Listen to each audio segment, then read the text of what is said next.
Bom, o vídeo de hoje é um pouco diferente do que eu costumo fazer aqui no canal.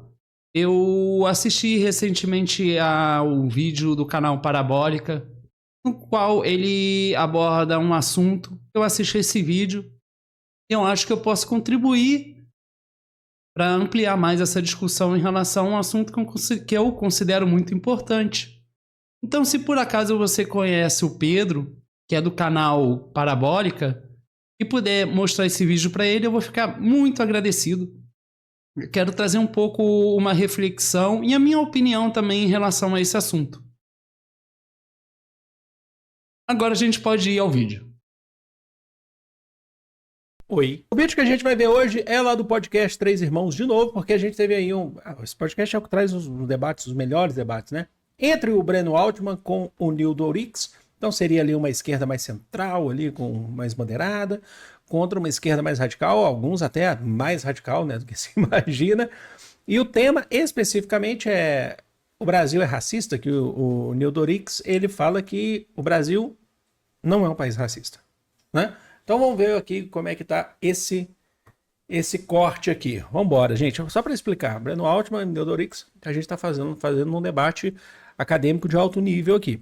E o fato de ser de alto nível não significa que a gente não possa reagir, por mais que eu não tenha, assim, não passo nem perto de ter um currículo como os dois, mas é um debate e a gente precisa reagir também.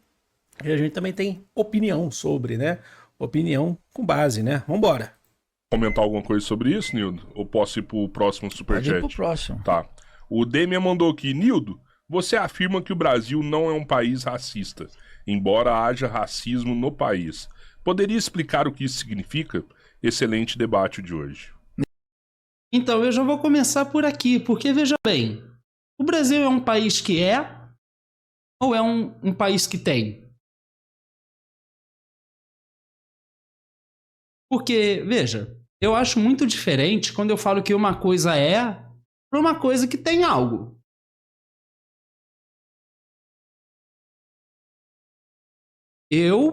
A princípio, eu discordo que o Brasil seja isso. Mas eu não nego que tenha. Porque quando você fala que é, você dá um caráter muito amplo e completo. À medida que se eu falar que o Brasil é isso, então eu vou ter que partir para o princípio de que tudo aqui gira em torno disso, por exemplo. E veja, eu posso afirmar que o Brasil é um país capitalista? Posso. E posso afirmar que aqui também tem. É e tem. Mas tem porque é. Né? Ou não é? E eu posso não ser, mas ter. Ou não? Então já fica uma reflexão. É ou tem? Para mim tem. Eu não acho que seja. Não posso afirmar que é. Porque não é. Bom, tem uma ofensiva do liberalismo brasileiro e da hegemonia completa no movimento negro brasileiro, que é negar o valor da mestiçagem. Não é uma tendência nova. A mestiçagem já foi considerada lá nos anos 20 como uma ameaça à grandeza da raça brasileira. Então, se a mestiçagem é considerada uma ameaça à grandeza brasileira, nos anos 20, na década de 20, de 1900, no século passado, o que era o Brasil nesse momento, se não a República do Café com Leite? E o que era a República do Café com Leite, se não o Estado comandado diretamente pela classe dominante?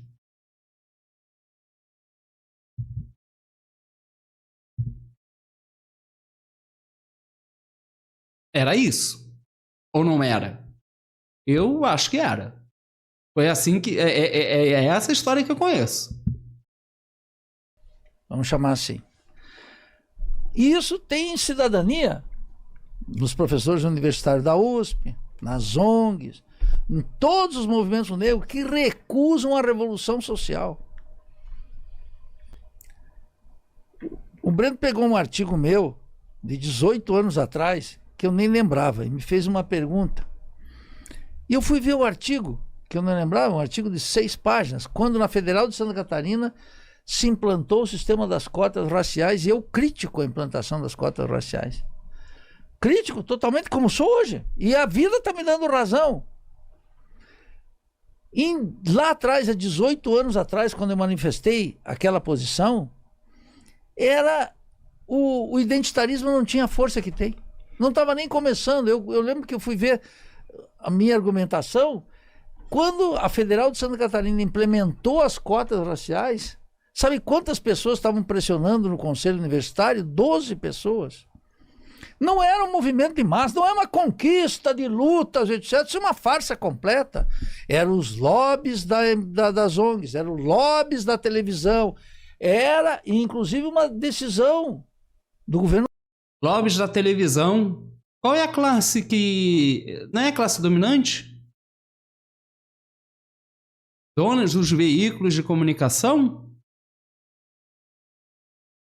Olha, veja que essa classe está sempre aí nisso, né? No Lula, de implementar esse sistema que já tinha começado o namoro com o Fernando Henrique. Para explicar, há 18 anos atrás, quanto é que dá isso aqui? Pera aí, eu quero passar uma questão exata aqui para vocês. Sou de humanas, gente, sou de humanas, mas eu quero passar uma questão exata. Há 18 anos atrás...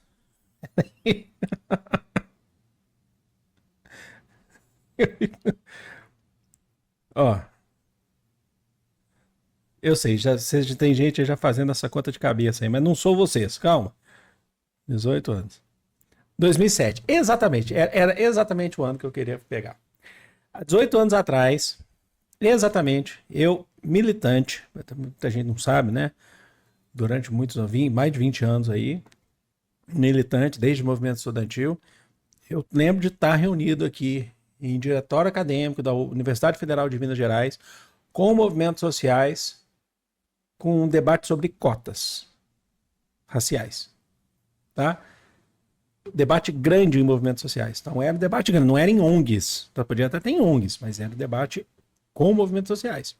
Naquela altura, 2007, tenho quase certeza, a gente inclusive fez ocupação de reitoria de UFMG com esse debate, uma das pautas, tá?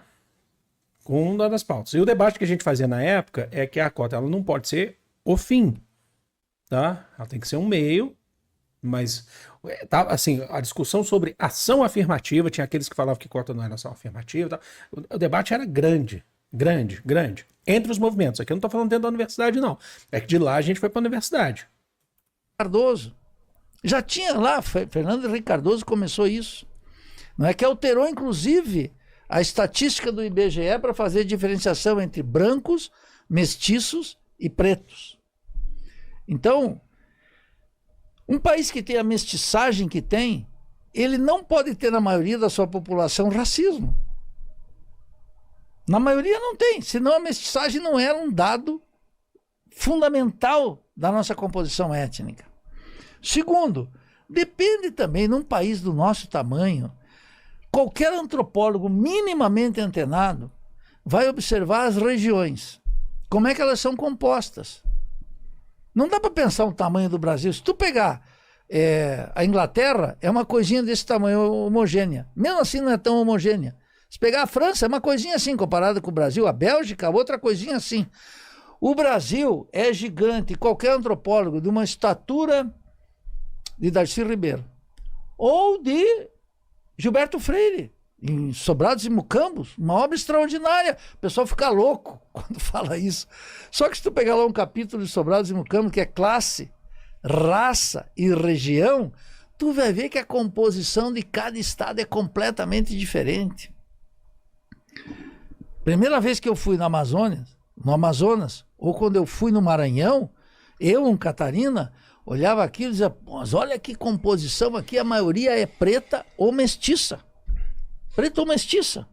Que é algo para nós em Santa Catarina, dependendo da região, muito diferente. Se tu vai para o oeste de Santa Catarina, ou se tu vai para a região do Vale de Blumenau, Joinville, etc., isso é completamente diferente. Então, por isso que eu afirmo categoricamente, ao contrário desse identitarismo, todo ele, não reconheço uma figura com autoridade para dizer o contrário. Olha, mas veja o que ele está falando aqui, que o Brasil é muito misturado. Na realidade, onde ele vive em Santa Catarina, ao sair e ir para o norte ou nordeste, ele se depara com outro tipo de Brasil. Então, uma questão aqui é o seguinte, que do sul ao norte, nesse trajeto, onde o sul parece ter a maior população mais branca, talvez. É meu achismo, tá, gente? Eu não tô falando isso com base em nada, tá? Só uma dedução minha. Vou deduzir que no sul, à medida que lá tem muitas pessoas brancas, no norte e no nordeste, a tendência é o contrário. Mas porque cada região do país se desenvolveu com suas características. Porém, todos esses lugares há uma mistura cultural incrível, do sul ao norte. Que significa que a nossa cultura, assim como nós, é tudo uma mistura cultural. Desde a música à comida. Mas veja que ele está falando que não tem como você dizer que há esse tipo de questão racial no nosso país. Por um fator preconceituoso, porque se mesmo que os dados e pesquisas onde apontam, onde há mais indícios dessa prática preconceituosa em nosso país, veja que mesmo por essas regiões não soma nem a metade da população. Não é a metade da população nem no sul e muito menos no norte ou nordeste, onde a população, como ele está falando aqui, é mestiça e negra. Então, se eu levar essa questão preconceituosa em termos de raça no norte ou nordeste, já não tem muito sentido. Porque a maioria da população é mestiça ou negra. E negra. Mestiça e negra.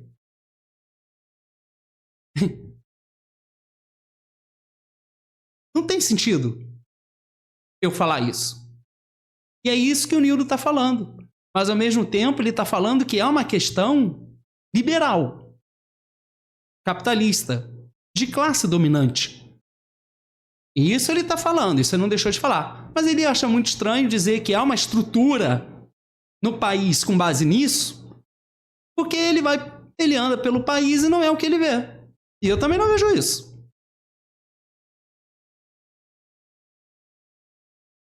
Se a tendência dessa prática preconceituosa, à medida que você tem uma população mais negra e mais mestiça, a tendência é que isso diminua ou não.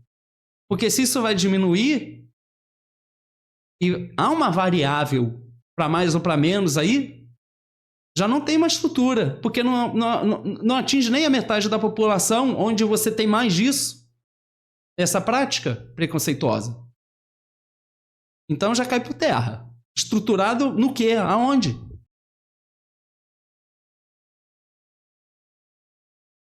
Eles ficam afirmando que o Brasil é racista. Porque eles defenderam esse conceito absolutamente insustentável de que existe um racismo estrutural. Eu nunca vi, nem no livro do Silvio Almeida, e nenhum dos demais que estão por aí, o que significa estrutural. Aliás, quando... Olha, veja o que ele está apontando. Eu leio o livro do Silvio Almeida, que é uma estrutura disso, mas eu não encontro ele explicando o que é isso. Então, o que esse autor fez? Deixou para a interpretação de cada um. Porque é isso que eu estou... É essa crítica que o Nildo faz. Aonde diz explicitamente o que é isso.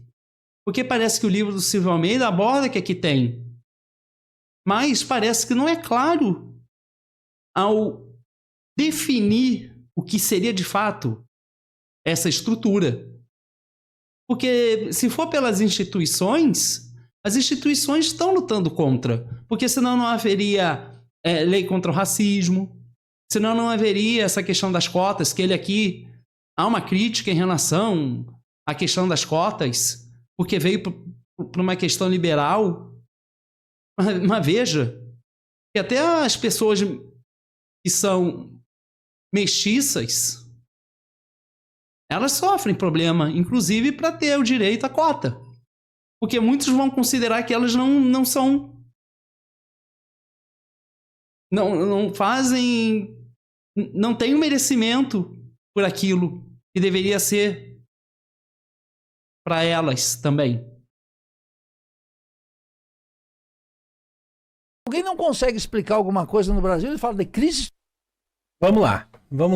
Claro, guardando aqui a minha limitação, mas como professor de história, como professor de sociologia, né?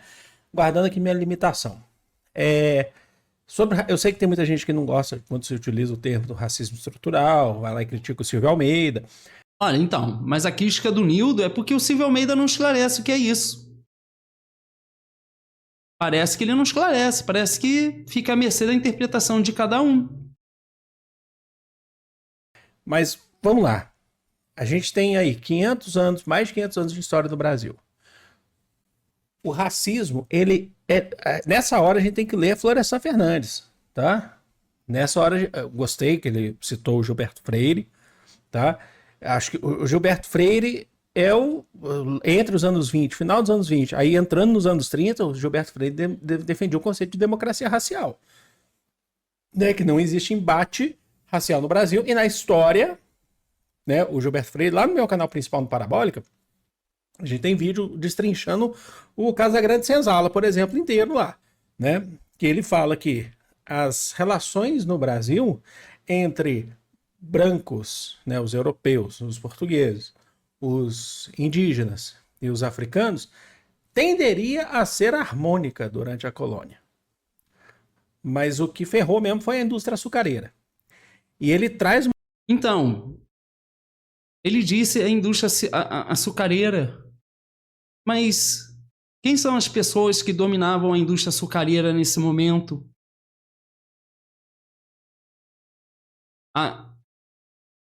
Eram os liberais também?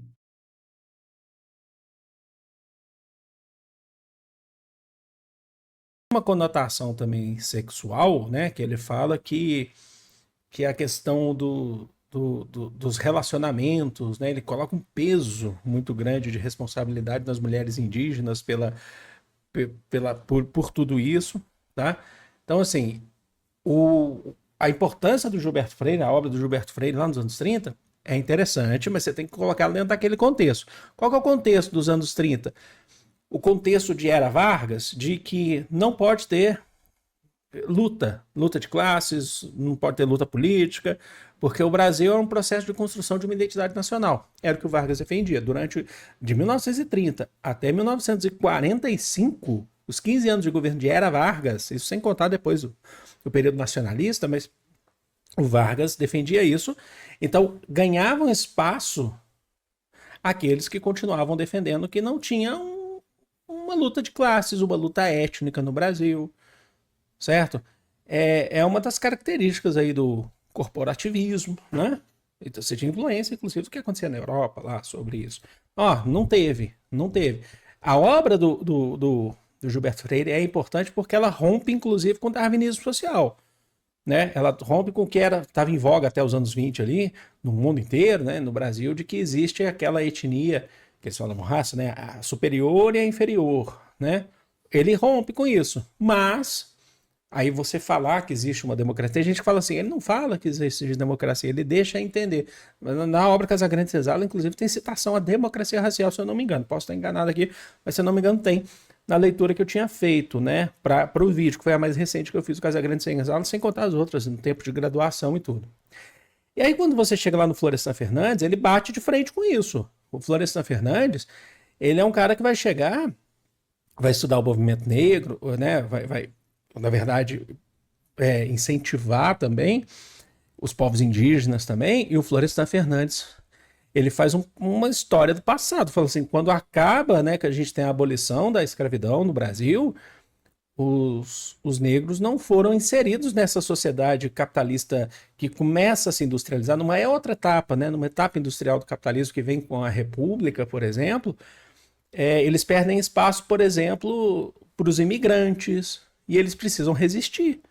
Então, novamente, né, a gente está vendo aqui que há uma influência em relação à classe dominante, ao desenvolvimento do capitalismo, ao fato de na abolição da escravidão e na retirada do Império Português, não teve uma preocupação por parte dessa classe dominante com a sociedade daquele momento, visto que, após a abolição, as pessoas foram largadas à mercê, à própria sorte, que enquanto a gente recebia os imigrantes porque a Europa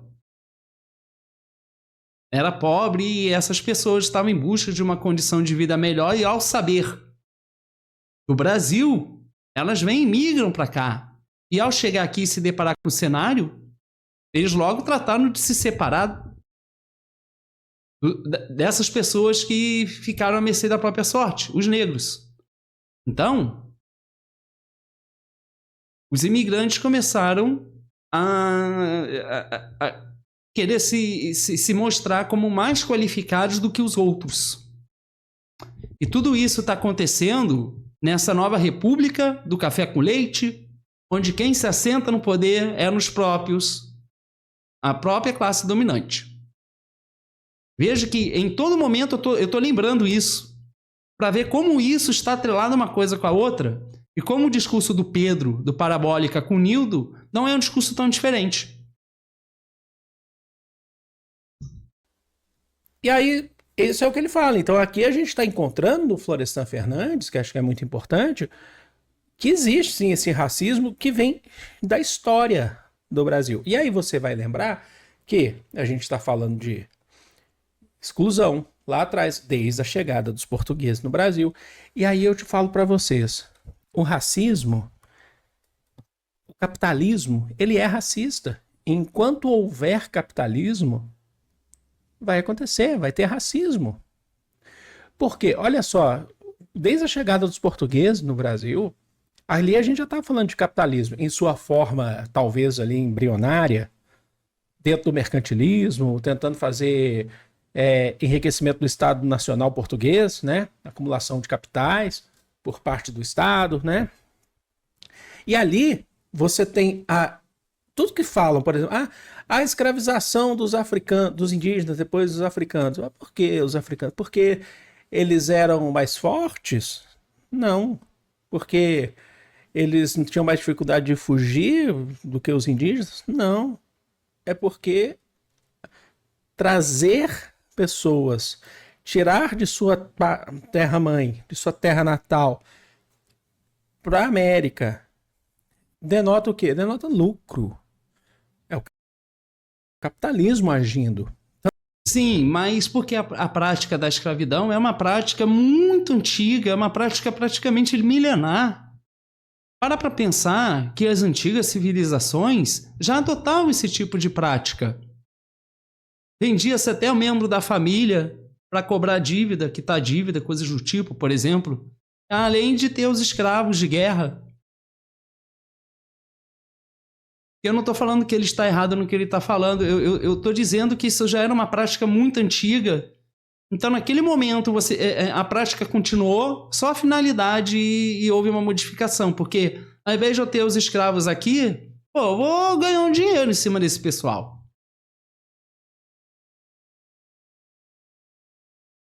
E por isso foi muitos anos, até a questão da Revolução Industrial, até eles verem que é mais interessante inserir todo mundo junto na exploração capitalista, no desenvolvimento, a partir disso, no desenvolvimento do capital, na concentração de renda, no lucro. Eu só estou adicionando uma informação a mais para tentar explicar por que essa prática da escravidão por tantos e tantas épocas, tantos e tantos anos. E que tipo de movimento fez para que isso terminasse. E veja que até aqui está essa questão capitalista, né? Tanto é que eles vinham através de uma rede que a gente chama, e o que você estudou na escola sobre isso é real, do chamado comércio triangular. Que, por exemplo, a economia do tabaco, entre outras, que eram vendidas para a Europa, eram utilizados lá para comprar manufatura. A Europa trocava e levava essa manufatura para ser vendida depois na África para escravizar pessoas e trazer para o Brasil. Existia uma rede de comércio em cima disso. Eu estou dando um exemplo da América portuguesa e espanhola, talvez, mas sem contar a América inglesa, que tinha muita escravidão. Tá? Quando a gente fala, por exemplo, no norte, sem querer ficar fugindo tanto do assunto, e eu já estou até interrompendo mais do que deveria, quando a gente fala, por exemplo, nas colônias do norte, ele fala que as colônias do norte não tinham escravidão. Eles contribuíam, porque boa parte das manufaturas das colônias do norte eram utilizadas para a compra de escravizados na África, para abastecer as colônias do sul. O capitalismo está ligado a isso. Então o capitalismo ele é racista por sua natureza. A gente ali já está falando de capitalismo. Sem contar depois, quando a gente tem o processo industrial, e aí o processo da República do Brasil, e aí a gente começa um processo de industrialização ali a partir dos anos 20, dos anos 30, de fato, onde essa exclusão ela continua, ela atenua, ela aumenta. Então, enquanto houver capitalismo, vai haver racismo. A gente tem que trazer o debate de classes aqui, mas vamos embora. Falei muito, né? Estrutural, racismo estrutural, tudo virou uma estrutura, que é algo quase imutável e é uma forma de fuga da realidade, de análise. Então, só para fechar, isso que eu ia falar. Aí como é que você vai falar que isso não atinge hoje? Olha ao seu redor, quando a gente fala de estrutura. Olha, por exemplo, os cargos políticos. Olha o sistema prisional brasileiro. Quantos negros são presos? E assim, muitos deles indevidamente. Mas que recebem pena de 20 e tantos anos de prisão por ter roubado um chocolate no supermercado. Olha isso. Olha na política. Quantos pretos estão na política?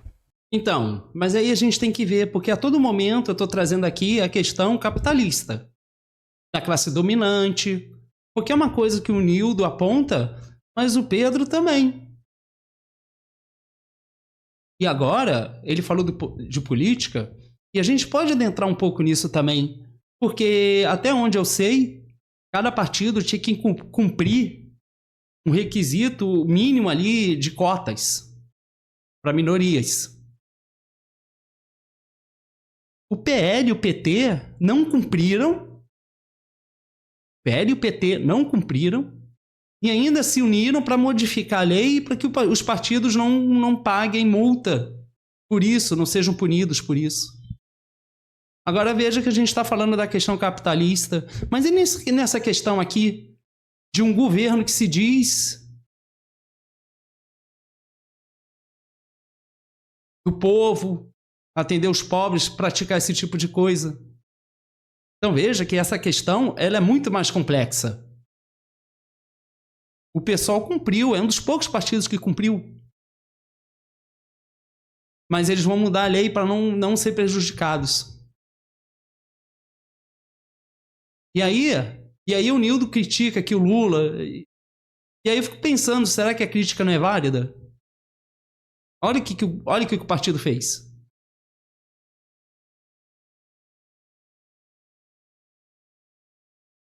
Quantos ocupam, você quer trazer para esse debate, quantos ocupam cargos de chefia em empresas? Cargos e chefias em empresa é a questão capitalista, é a questão liberal, classe dominante. Porque, veja, essa classe dominante nunca foi modificada, nunca foi mexida. E veja que, ainda assim, o capitalismo consegue se aproveitar. Porque depois do movimento identitário, porque veja, quais as obras dos nossos sociólogos que focaram nessa questão científica da nossa sociedade apontam, citam, explicam o identitário, o identitarismo? Porque eu não quero, não serve falar em identidade, questão racial. Porque, olha, o movimento negro é a mesma coisa que o movimento identitário? Porque até onde eu sei, esse movimento identitário ele é muito contemporâneo.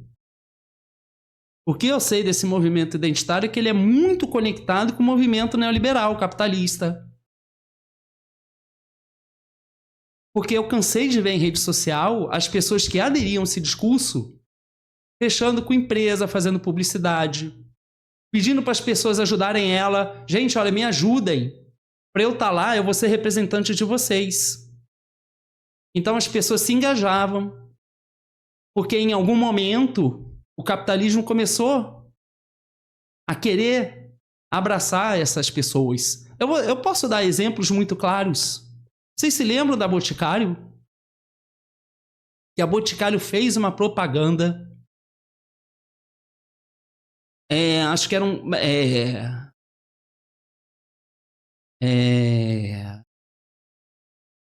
gay ou algo do tipo, de minoria LGBT.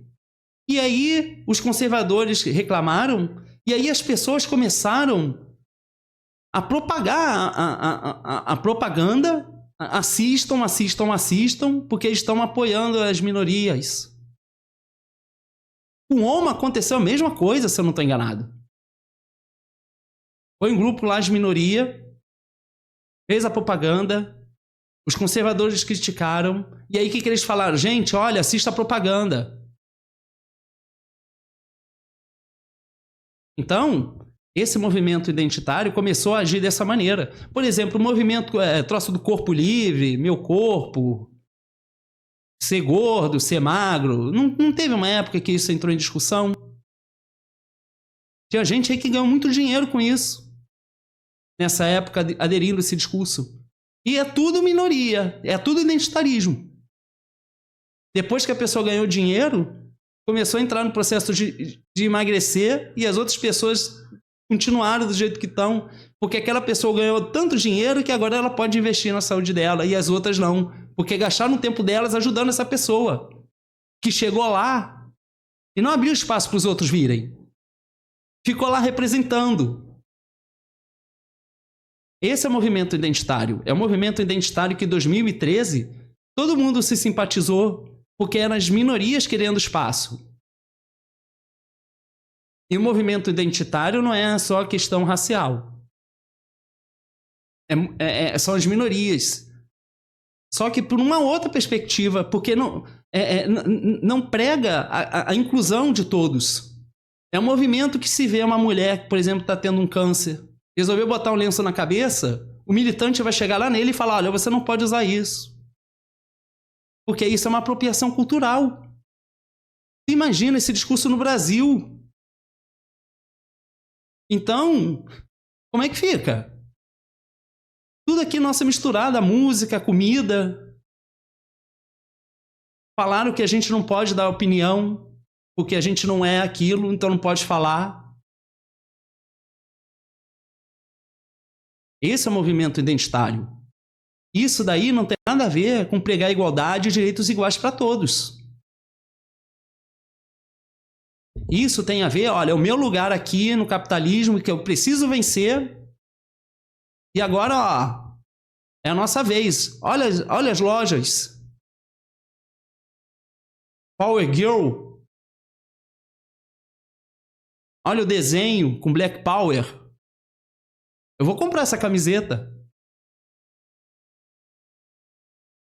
Então veja que é um movimento capitalista. E que você vê que começaram a falar que a favela venceu. Veja, o movimento capitalista, que eles se aproveitaram disso através do movimento identitário para ganhar mais lucro, para esse movimento identitário sustentar ainda o capitalismo. Então veja como a questão capitalista da classe dominante está desde a República do Café com Leite. Porque veja, desde aquela época, a única importância deles é ter lucro. Eles não estão preocupados com a sociedade, desde que a sociedade faça alguma coisa para beneficiar eles. Do contrário, eles não se importam. Nunca se importaram. Agora, não interfiram no negócio deles. Desde que eles interfiram nos movimentos sociais para lucrar mais. Porque agora eles têm uma representação ali pelos identitários. Esse é o movimento identitário que eu conheço. No início, eu apoiei, mas depois eu comecei a perceber isso. Que, na verdade, não está preocupado com a inclusão universal. É totalmente individualista, capitalista, neoliberal. Então, essa é a diferenciação. Por isso, se você pegar os autores antigos, você não vai ver nenhum deles citando identitário, identitarismo, porque essa palavra é contemporânea, vindo de uma questão externa, igual o colorismo, porque ainda tem isso, né? Colorismo. É mais identitarismo aí. Pega um sociólogo antigo falando de colorismo. Vamos ver se a gente acha algum?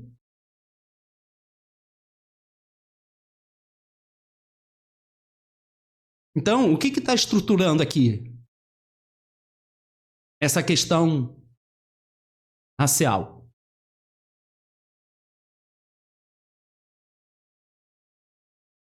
Aí, esse movimento vai falar que todas as pessoas que são brancas são privilegiadas e automaticamente são colocadas como se praticantes desse tipo de discriminação. Eu acho isso muito equivocado. Eu não acho que todos sejam isso. Isso contradiz tudo que eu falei até o momento aqui, de que de fato é o Brasil.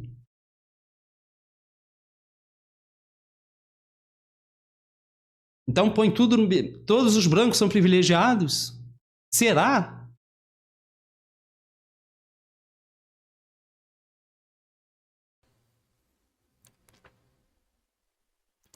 Isso não acontece do nada, isso não acontece ao acaso ou uma mera coincidência. Isso tem a ver com a história do nosso país, por isso que é importante estudar história. A gente estuda história, inclusive, para mudar a nossa realidade.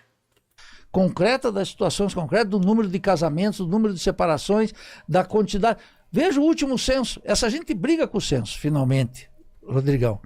O último censo mostrou que a parte que se reconhece como população negra diminuiu no Brasil, 10%. A despeito da cachapante campanha, sobretudo dos meios de comunicação. E a parte dos mestiços que não se reconhecem como preto é majoritária. E além disso tem os brancos. Então, uma virtude nossa, a mestiçagem. A mestiçagem não significa a negação de que existe racismo, mas que o país está estruturado pelo racismo, como querem autores muito rasteiros, como Gessé, ou Silvio Almeida, etc. Isso é insustentável, mas insustentável à luz da nossa tradição crítica de estudos e de evidências empíricas. Essa gente briga contra o censo e não conhece o Brasil. Ele mesmo trouxe uma evidência empírica. Olha o Sul e olha o Norte e o Nordeste. Não tem o que questionar aqui. Não cabe o Nordeste, alguma região que tenha a sua população em grande maioria mestiça e negra, dizer que ali tem isso também, estruturado ali.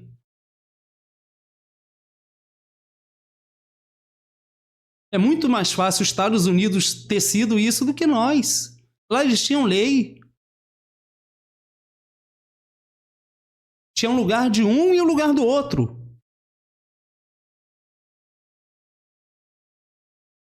Ali eu poderia dizer, não, tem uma estrutura aqui.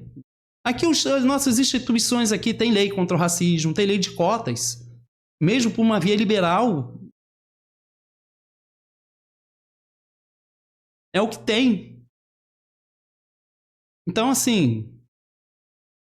que é essa estrutura? É muito vago. Pode ser qualquer coisa. Agora, ou é ou tem. Eu não acho que o Brasil seja. Mas eu acho que o Brasil tem. Estão em coisas muito reduzidas. Por isso que eu afirmei, embora lá no passado, quando nós estávamos discutindo isso há 18 anos atrás, quando o identitarismo não tinha colocado todas as suas garras para fora. O identitarismo que é contra a revolução. Esse mesmo identitarismo que considera que Marx é um racista. Muita gente está nessa tropa aí, que Marx é um racista. Ignora o... Olha, eu não duvido, eles são capitalistas. O identitarismo é totalmente neoliberal, capitalista, é a favor da classe dominante. Só que eles querem, né, tem uma parcela espertinha aí. Talvez esses sejam os verdadeiros identitários, né? O Brasil ignora os grandes pensadores brasileiros sobre a questão racial. Os grandes. E vivem de fofoquinha. E vou fazer uma pergunta aqui. Ah, viu? Ficam de fofoquinha, ficam de picuinha, ficam com coisa pequena.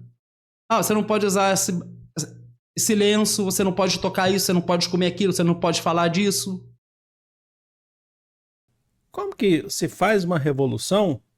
Como é que você faz uma revolução só utilizando a massa como realmente massa de manobra? Você precisa respeitar as diferenças. Olha, veja que ponto chegou essa questão identitária. Que o governo Lula assumiu usando linguagem neutra. Isso é coisa de movimento identitário.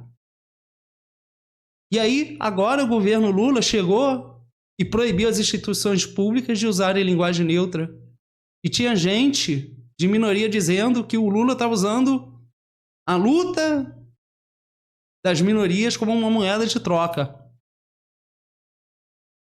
Olha isso, hein? Olha que interessante, né? Para mim, o Nildo está muito mais coerente que o PT.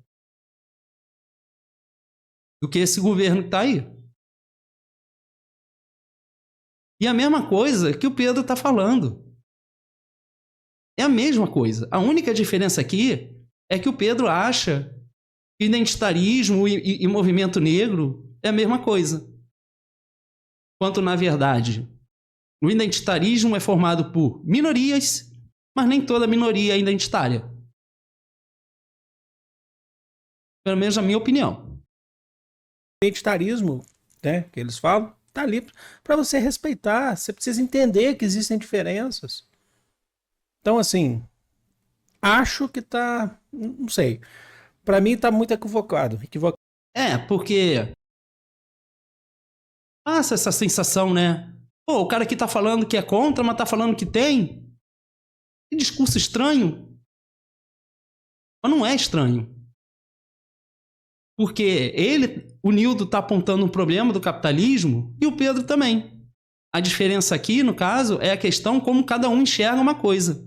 E eu acho que o Pedro, ele tá confundindo uma coisa contemporânea com, de fato, uma coisa que é daqui do Brasil, de anos de luta.